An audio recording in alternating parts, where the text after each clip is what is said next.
जो सीमा पर खुद की जान को हथेली पर रख करके जो आज भी अपने प्राणों को आहूत कर देते हैं, पर इस मातृभूमि की आबरू पर आंच नहीं आने देते, वो सैनिक, वो फौजी आज भी सीमा पर तैनात, हर कष्ट को सहते हुए, हर व्यक्ति अपने परिवार से दूर, हर फौजी अपने मन में जज्बा लिए, हाथ में बंदूक लिए शत्रु का सामना करने के लिए खड़ा है। मैं कहती हूँ वो भगवान की पूजा ही तो कर रहा है, हम भी पूजा कर रहे हैं। हमारे पास बोली है और उनके पास बंदूक की गोली है, वो भी पूजा है, वो भी आरती है। आपके पास दीपक से आप आरती करते हैं, लेकिन वो आरती करते हैं अपने प्राणों की आहुति दे करके, अपने प्राणों की आहुति से आरती करते हैं। इसलिए इस व्यासपीठ से मैं उन तमाम सैनिकों को, मैं उन तमाम फौजियों को, मैं उन तमाम राष्ट्र के रक्षकों को नमन करती हूँ, जिनके कारण आज हम कथा कह पा रहे हैं। रोज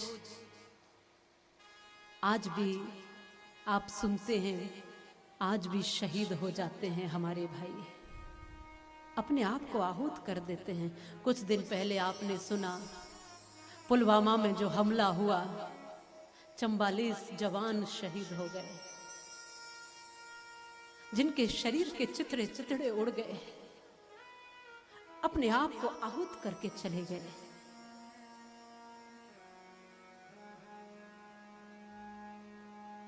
लेकिन इस बात की मुझे खुशी भी है कि हमने उसका पलटकर जवाब भी दिया, इस बात की खुशी भी है।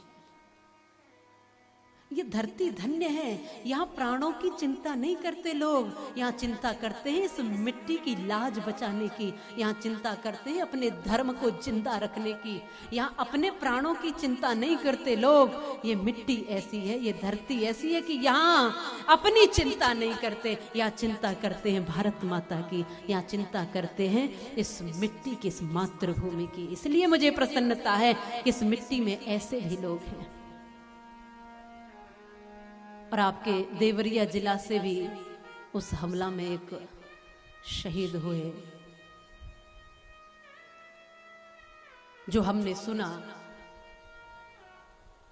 इस मिट्टी में भी ऐसे लाडले हैं, विजय कुमार मौर्य जिनका नाम, मैं कहती हूँ अपने आप को वो आहूत तो कर कर चले गए, लेकिन वो सदैव हमारे दिलों में अमर रहेंगे और रहने ही चाहिए, क्योंकि प्राणों से बढ़कर कुछ नहीं होता है। और जो अपने प्राणों को भी इस मिट्टी के लिए समर्पित कर दे, उससे बड़ा दानी कोई हो नहीं सकता है, उससे बड़ा देने वाला कोई नहीं हो सकता।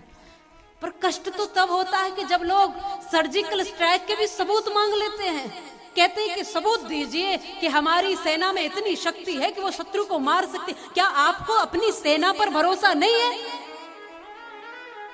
हमको है, हमारी सेना पर, हमारे सैनिकों पर, हमारे फौजियों पर, प्रत्येक भारतीयों को भरोसा होना ही चाहिए, क्योंकि उनकी वजह से आज आप यहाँ चैन की सांस ले रहे हो और रोटी खा रहे हो और अपने बच्चों का भविष्य तैयार कर रहे हो, उनकी वजह से। इसलिए भरोसा होना चाहिए।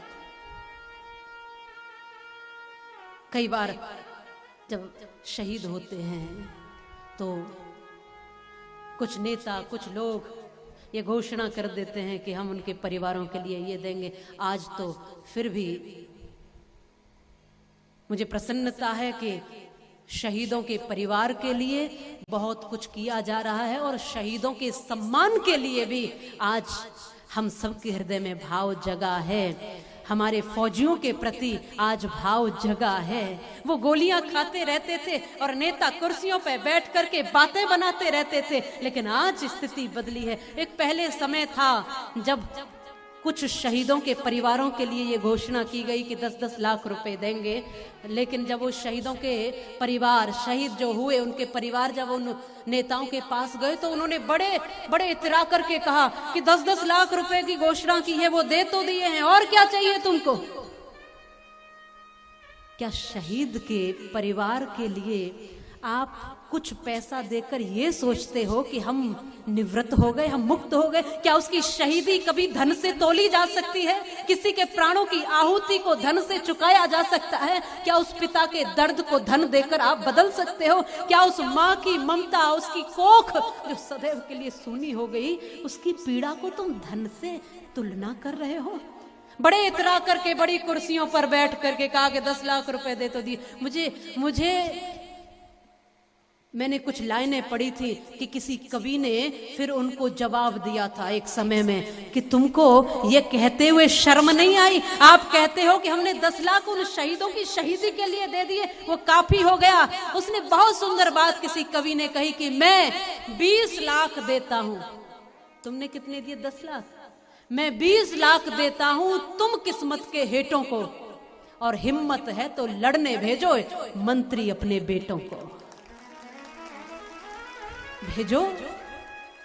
जो लोग कहते हैं कि इनका तो काम ही मरने का है, मैं कहती हूं शर्म आनी चाहिए ऐसे लोगों को। और ऐसे लोग तो कुर्सी से उतरने ही चाहिए, जिनको शहीदों का सम्मान करना नहीं आता, जिनके मन में प्रेम ही नहीं है इस मिट्टी के प्रति। वो क्या हमारी और आपकी रक्षा करेंगे जी? क्या वो तुम्हारे मंदिरों की, क्या वो हिंदुत्व की रक्षा करेंगे? क्या वो धर्म को जगाएंगे? क्या वो गौ माता की रक्षा करेंगे?